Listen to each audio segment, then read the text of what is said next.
Hi, my name is Peyton. I want to welcome you to my wedding coordinator workshop. I wanted to put together just some tips and tricks for all of novice and beginner wedding coordinators that they can um, take a look back on this so that they don't have to go through a lot of mistakes and struggles starting out. So first off, you want to know the 5 W's. You want to know your who, what, when, where, and why. Those are very important. You need to know who the stakeholders are in your business, which includes everybody. It includes who's paying for it. It includes everybody who's attending. And you want to know what the event is for, if it's for a wedding or whether it's for a corporate event, as well as you need to know the when, where, and why. They're all key importance. You need to know these, memorize these. These are what you will live by as a wedding coordinator.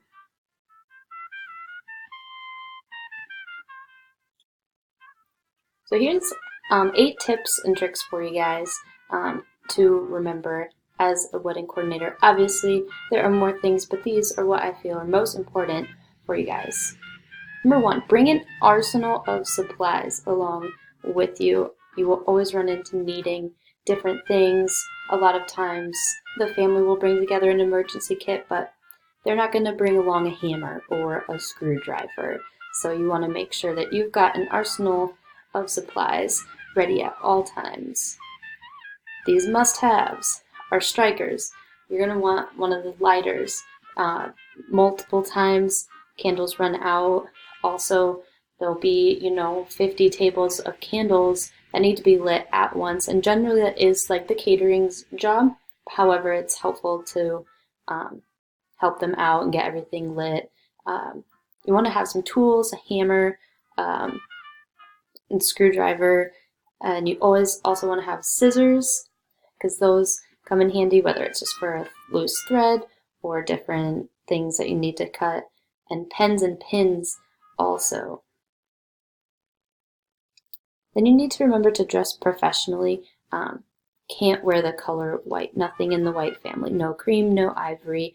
You want to kind of blend in.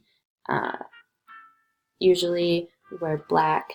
It can be cute still, but you want to not take away anything from the bride. On her day, white is her color. And you also do not want to be in any photos. Make sure that you're not in the background of those. Like I said earlier, you want to blend in. Number 4, make sure the DJ knows how to pronounce everyone's name. It's embarrassing if they butcher, one of the bridesmaids' names. So going over that with him at first just saves a lot of trouble for everybody involved.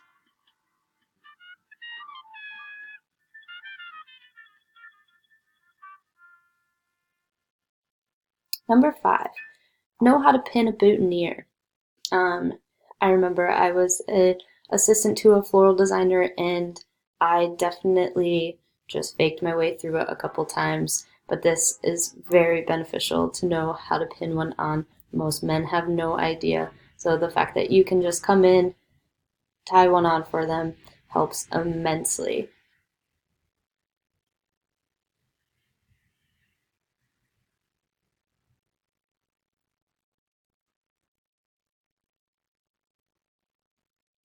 Number 6, don't wear high heels. You may want to, and it looks professional and it looks cute, but your feet will hurt by the end of the day. You're working, 10, 12 hours. What I like to do is pack along a pair of flats and wedges. Number 7, you want to have a great cohesive team. Everybody is constantly around each other, and having a good team that works well together helps everything flow well.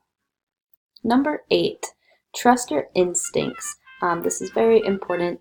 You're going to have to make a lot of decisions on the fly. Different things will pop up. You'll run into things you didn't expect. Just trust your instinct. You go into this field loving to put things together, and so you have a gut instinct as to what to do to make it run smoothly. All right, that is the conclusion of the wedding coordinator workshop. Thank you for listening.